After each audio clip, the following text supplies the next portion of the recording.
If you're looking for more horror outside of the mainstream, look no further than Unsung Horrors, a podcast about underseen horror movies. I'm Lance. And I'm Erica. Every other week, we'll cover a horror movie with fewer than 1,000 views on Letterboxd. We'll even give you double feature recommendations to pair with the movies we discuss. From gothic to shot on video, from slashers to comedies, from giallo to J-horror. We'll cover all the subgenres. So join us as we unearth these hidden gems of horror.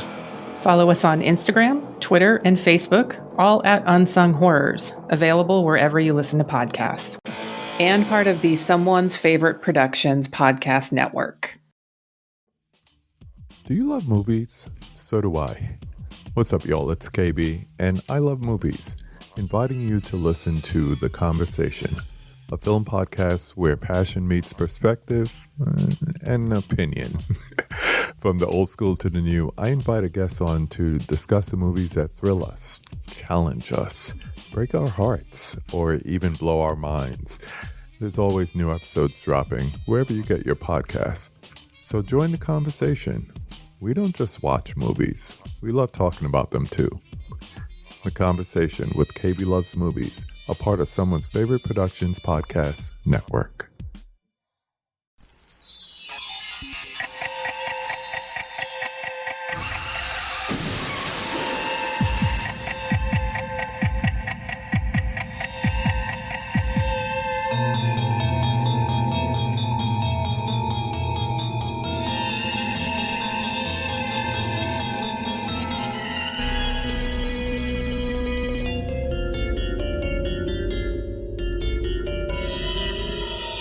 Hi there, I'm Chris Dashew.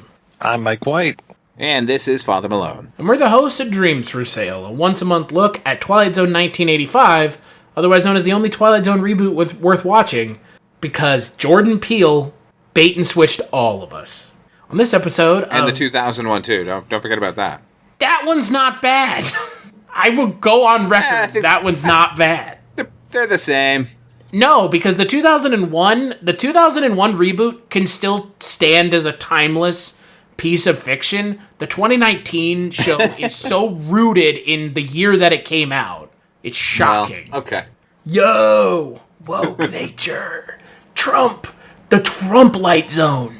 If you want to hear our thoughts, we did a couple episodes talking about that show. On this episode, however, we are talking about episode 19 of the first season of Twilight Zone 1985. That episode is broken into two segments, The Leprechaun-Artist and Dead Run. Consider for a moment, if you were a leprechaun, making your home under the roots of trees or in hollows between rocks, wouldn't you want to get away from it all now and then? A winter in Pismo Beach, a summer trip to Disneyland, where no one would even notice you. But if you really were a leprechaun, where else would you vacation but in the Twilight Zone? So the episode aired February 21st, 1986. The first segment, The Leprechaun-Artist, is directed by Halloween 3's Tommy Lee Wallace, based on a story by James Crocker, and teleplay by Tommy Lee Wallace. And it is about a leprechaun who's on vacation who's forced to give three boys wishes. Oh, Faith and Begorrah, this episode... it was so lovely. Oh, let's go back to the little people of Killarney Woods. We're right back there, boyo. Oh, and for a cover, don't you know, I was named after the city in Ireland. Oh, fucking Christ. This segment was garbage. I remember this segment so vividly, especially the X-ray vision part. So good. I like that. I always like when... yeah, I always like when leprechauns or Djinn, when they fuck over the people. But then this guy lets everybody off so easy. He's, yeah, it'll go away in a couple hours. Yeah, you'll get out of jail. Don't worry about it. You're all okay in my book, boyos. You may be keeping me here against my will and feeding me chocolate and candy, but I love you still. I'd rather have a couple potatoes and some four-leaf clovers. Like, what is this show's obsession with bad Irish accents? You know, and what the funny thing about that is Tommy Lee Jones did Halloween 3, which has an Irish villain Connell Cochran, one of the better villains of the 80s as far as I'm concerned, and gave a view of the Irish that was certainly not being trafficked at in children's serials and most popular entertainment. So a little bit shocking that this episode came from him entirely. And I could, just this sort of mid-80s forced kind of teen jocularity. I guess this must be like in the wake of like Stand By Me had come out and stuff. So, we're showing these hijinks of these children, including like young Danny Nucci there. And the sort of lead kid on he was in, God, I can't remember his name now, but he was in Nightmare on Elm Street 3, Dream Warriors. He's the puppeteer kid who gets his veins pulled out. Yeah. I don't know. I liked a lot of the actors, including Cork Hubert, who plays the Leprechaun. He was in a movie I loved when I was like 7 years old, the Under the Rainbow with Chevy Chase and Carrie Fisher. He was the lead character in that. And he's one of the better characters in Legend, which is not a great movie, but I sort of love it nonetheless. Ridley Scott's fantastical film from the mid 80s with Tim Curry and Tom Cruise. It is 100% terrible though. The writing is so bad, the direction is bad. It's just not.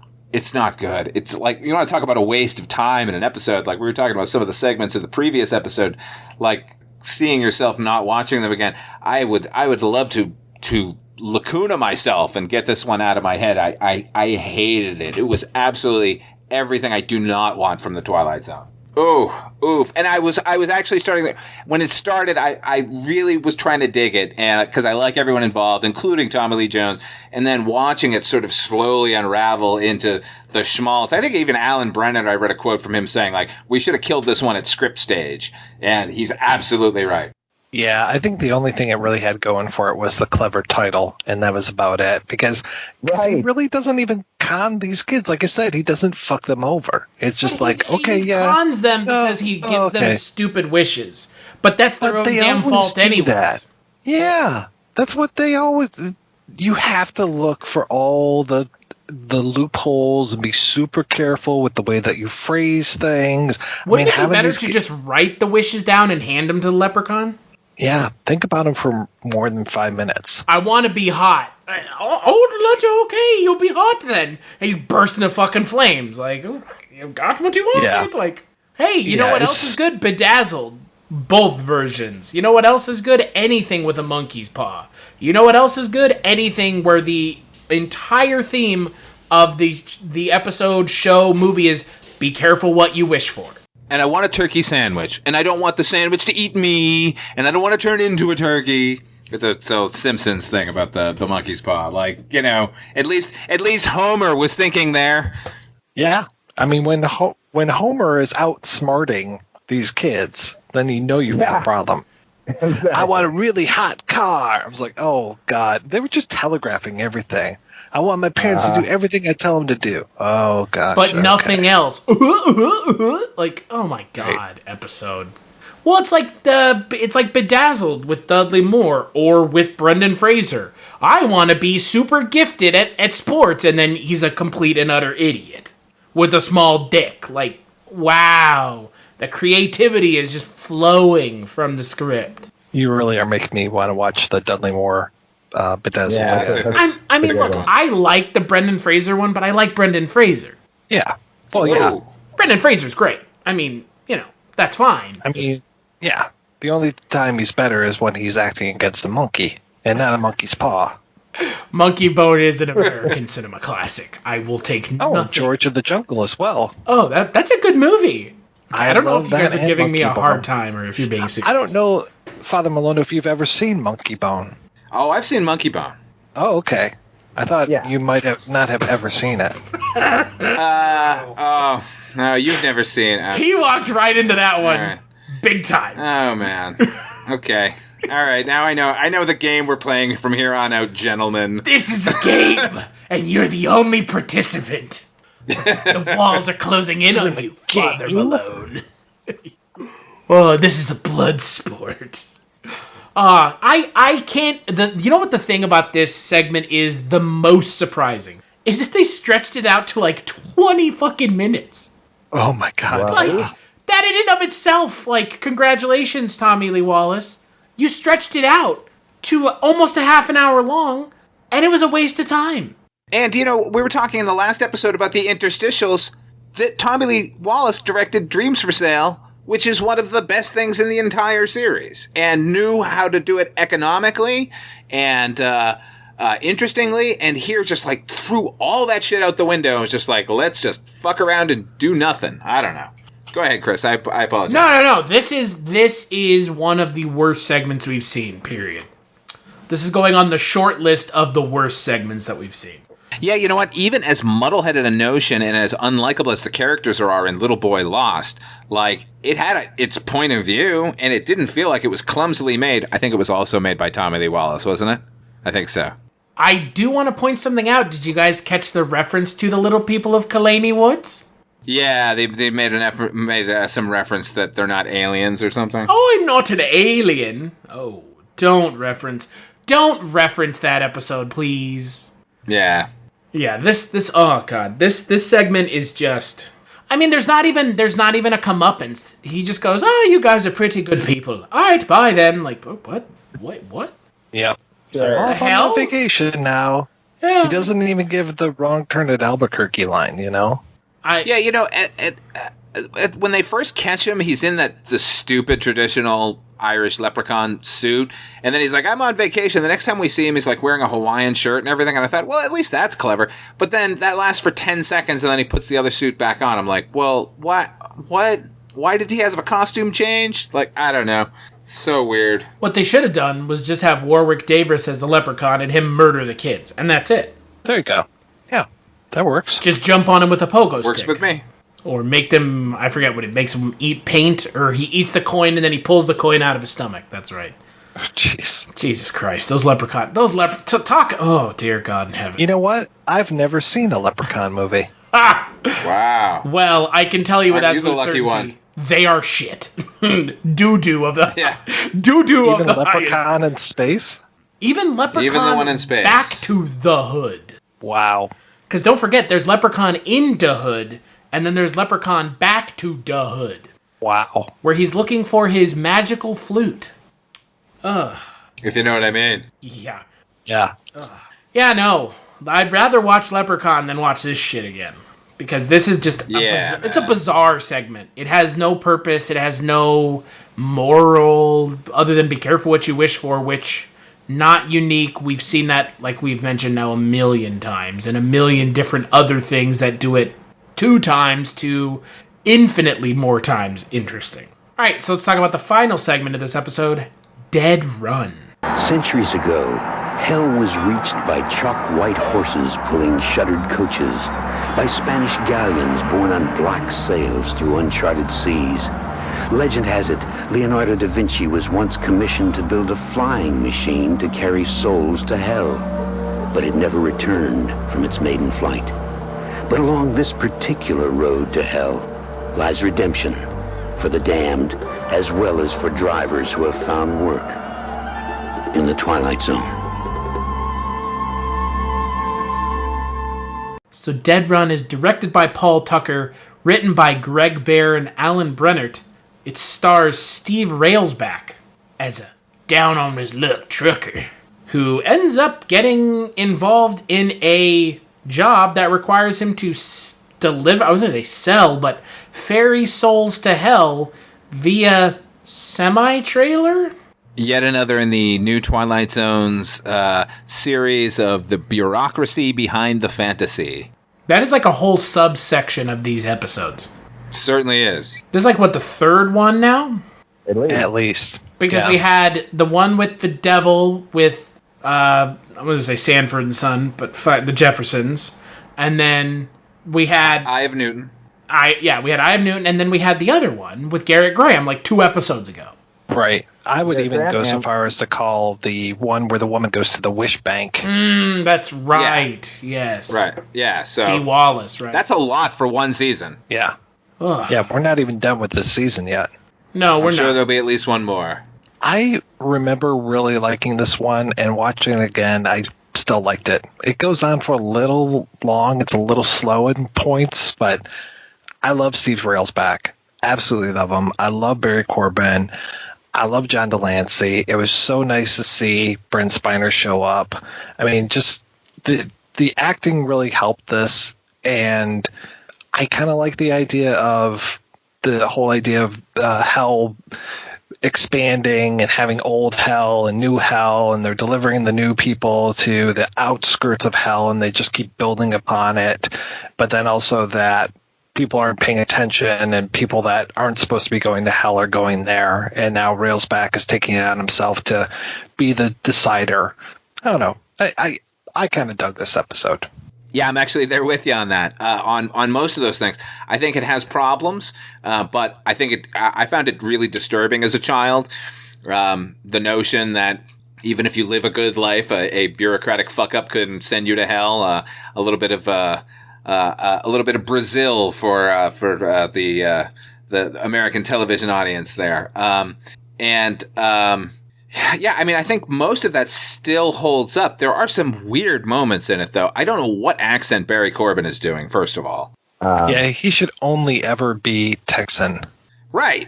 Like, I mean, and like you said, Mike, like, I adore him. I think he's a great actor. I'm always happy to see him. But he seemed to be doing some weird Vermont thing or something. I don't know, which unnecessary. And, you know, little things like, well, if they can open the truck to get a few people out, why isn't everyone just jumping off that truck and running away? You know, little things that, since they bother to show us like the entire setup of how all the bureaucratic things happen, and how they have these guards with whips who are addicted to cigarettes, and like, we're going to get into all of that shit. Like, you know, go the extra mile and have it something that makes sense, at least for me, where you're taking the people off the truck, you only taking the right people off the truck. I don't know. That's a quibble. I understand, but in an otherwise interesting episode for me. I liked most of it. I think it does, like you said, Mike, I think it drags a little bit, about 2/3 of the way through it. And while I'm perfectly fine with, yet again, like you mentioned, Father Malone, another like peek behind the fantasy, and it's just all a bunch of bureaucracy, I don't think I need to see another one of these kinds of episodes. I think this is kind of like as far as this theme needs to go, because it at some point is going to be diminishing returns, and this episode started verging on that at the end. And the next time they do it, if they do it, which undoubtedly they more than likely will, it will be completely diminishing returns unless it completely knocks it out of the park. And I like enough of it to say this is a good episode, but again, it drags, and I'm not sure it needed to be almost a half an hour. It makes me really want to read the short story and find out like how they set it up there. I think it would probably be better as a story than as a teleplay. Most likely. I love the idea that there's a diner at the midway point, the truck stop. Like, like, who's manning that? Like, who's deciding on the specials that day? The weird demons who light cigarettes with their hands. Yeah. And then on top of everything else, they start bringing, in the last like 2 minutes of the episode, they start bringing biblical notions into it. It's like rather non-religious, like outright, and then all of a sudden they talk about the harrowing of hell, which is like, you know, a big part of Christian theology. And it's just, it kind of just feels a little hollow for me, because it's like, you don't have to bring that up. Like, we understand the themes of this without you trying to get like really in depth with the Bible. Feels a little tacked on. Yeah, a little tacked on. I'm sure that's definitely in the short story, and it probably feels powerful with the guy thinking this thing. Like he's performing this noble deed that Jesus himself tried long ago. But you know, I don't know. Talk about God I think. You know, I like all the stuff with John Delancey, like, you know, how sort of matter-of-fact and cold it is, and, you know, not at all sort of fire and brimstone. There doesn't seem to be much of that at all. It's all much worse than that somehow, which a little more scary to me. Well, you mentioned John Delancey's in this episode. Also, Brett Spiner's in this episode. Yeah, this is a prequel. Also, Ebro Smith is in this episode, who is best known for writing Falling Down, and he's also in one of your favorite films, Father Malone. Which? Fletch Lives. Oh, Fletch Lives. Yes, that's a great one. He's a very nice guy. I like this segment. I mean, it's okay. It's definitely better than Leprechaun-Artist, but that's about as low of a bar as humanly possible to cross. Yeah. Yeah, you guys just compared it to Little Boy Lost, so I mean that's at the bottom of the barrel. Yeah, that's there you go. That's the metric that we use to determine how bad something is. Which side of Little Boy Lost does it fall upon? I do, like I said, though, I think I'm done with these kinds of episodes, like these pulling back the fantastical curtain. Like, we get it. You might be done with them, but I'm not sure if they're done with you. I know, but so like... They certainly are not. How many seasons of the show we got? 2 more. 3? Yeah. The 80s... Guaranteed. Like, it feels like it's feeding into this, like, perceived yuppiness of the 80s. Like, there's something kind of weirdly yuppie about a bunch of people in the back of a semi-trailer all going, "Why am I here? 'Cause I'm gay?" Like... Yep. Yeah, basically. Yep. That's what it is. In the 80s, that's how you go. Yeah, I mean, it's like this Welcome weird... to the like, silent majority. Like, this episode could not exist in, like, the 21st century. Because it would cause an uproar. Well, neither could the Leprechaun one. That's what I was going to say before, is that back at this point, you could make fun of so many minorities or nationalities and just no one would bat an eye. And just wait until the next I think you can still episode. do that with Italians, but that's true. about it. Mamma mia! Where is my spaghetti? He threw his panties at us. Yeah. I mean, just wait until the next episode where they talk about Chinamen again for like the third, time in the show. God, what is... Yeah, like, look, I'm not one to get triggered or upset about stuff like this. I frankly don't care because the show was made in 85, so what, am I going to get pissed at a show that came out 40 years ago almost now? But this really does, this episode specifically, and specifically at the end, it feels like it existed in a time and a place that was the mid-80s. And that is something about the original show that makes the original show so good, is that it feels timeless. I think that's one of the big things you go back to when we talk about the original Twilight Zone, is that every episode has timeless qualities to it. This episode does not have timeless qualities to it. It feels very much rooted in a time and place that is 85, 86. Yeah, I mean, I don't think every episode of the original Twilight Zone is necessarily timeless. I think the spectacular ones we all remember are certainly timeless, and I think this series has a bunch of those as well. Having said all that, yeah, this one definitely feels like 1985 or 86, but still, and not even comparatively.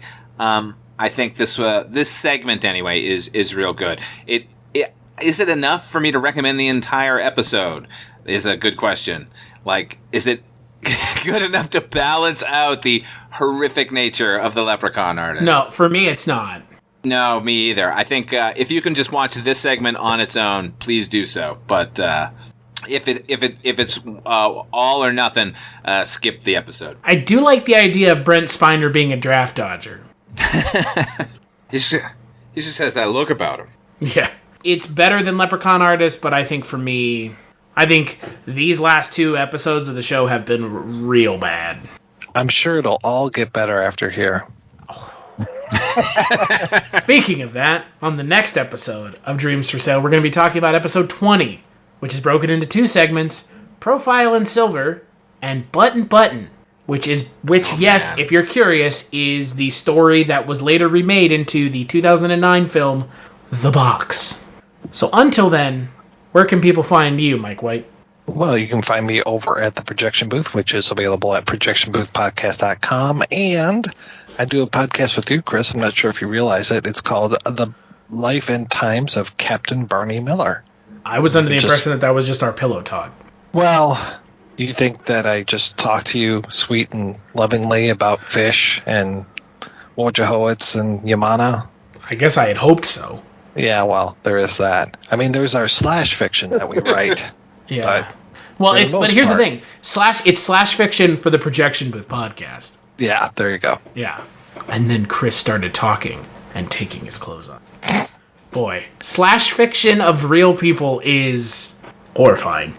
Speaking of Guys, you're that, going to be loaded onto a truck and shipped off to the low place for that kind of conversation. Taken straight to hell, which we all would deserve if we were writing slash fiction about ourselves. Where can people find you, Father Malone? I've got a show on YouTube called You've Never Seen, which if you've never seen it, you should see it. If you have seen it, you should still see it again. There, that's all I'm going to say about that. You can also hear me over on the Chronicles from the Crypt podcast. That is a podcast Chris and I do about Tales from the Crypt, the early 90s HBO phenomenon. Have you thought about, though, on your YouTube series, actually picking films that people haven't seen? No. The theory going in was I'm going to pick movies that everyone has seen, and I'm going to title this ironically. Oh, he was being you guys are slow. sarcastic.